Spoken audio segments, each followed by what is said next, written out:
महाराजा हरि सिंह जी अमर रहे। महाराजा हरि सिंह जी अमर रहे। सिंह जी महाराज को कोटि कोटि नमन डिस्ट्रिक्ट पुंछ की तरफ से और पूरे जम्मू कश्मीर की तरफ से मैं नमन करता हूँ कि इन राजाओं की वजह से आज जो हमारी स्टेट महफूज रही आज तक। नहीं तो कई पता नहीं कैसे कौन सी स्टेटों के साथ ये जोड़ा जाता।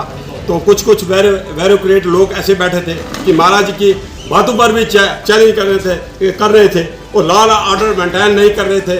और महाराज जी ने बड़ी जदोजहद की और पूरी सच्चाई सफाई और ईमानदारी के साथ। खैर राजों के पास कोई कमी तो होती नहीं है। मैं कहता हूँ ऐसे ही आज की डेट में आज का एक मैसेज आता है जम्मू कश्मीर को, ऐसे ही राजे तैयार हों जम्मू कश्मीर के अंदर जो कि हमारी स्टेट को खुशहाल करे, बल्कि उसकी खिलाफ वर्जी में मत चले, ताकि हमारी स्टेट जो है एक वर्ल्ड में मानी जाए कि वाकई जम्मू कश्मीर है जो राजों की देन है। ये राजों की जय जयकार हो रही है, उनकी कुर्बानियों की जय जयकार हो रही है।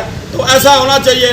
बाकी मेरी एक जम्मू कश्मीर एलजी साहब से भी बहुत उनका भी मैं शुक्रगुजार हूँ कि जो इधर का जो राजू का जो छुट्टी का आज दिन घोषित किया उन्होंने, तो मैं उनका भी बहुत शुक्रगुजार हूँ। उनका बहुत तहे दिल से जम्मू कश्मीर की तरफ से शुक्रगुजार हूँ। बाकी मेरा एक है कि मैं एलजी सरकार से ये भी कहना चाहता हूँ कि ये जल्द एक महाराजा हरि सिंह चौक होना चाहिए या एक हमें ऐसी जगह होनी चाहिए जो जिन इतने महान लोगों ने कुर्बानियाँ दी हैं उनके स्टैचू हो, उनका नमस्थल बने, ताकि हम जो कि एक जगह हम करते हैं ऐसे प्रोग्राम, तो एक ही जगह एक ही प्लेटफार्म पर एक ही हमारा मैसेज हो, एक ही जगह। तो मैं इसलिए फिर नमन करता हूँ महाराजा हरि सिंह जी महाराज।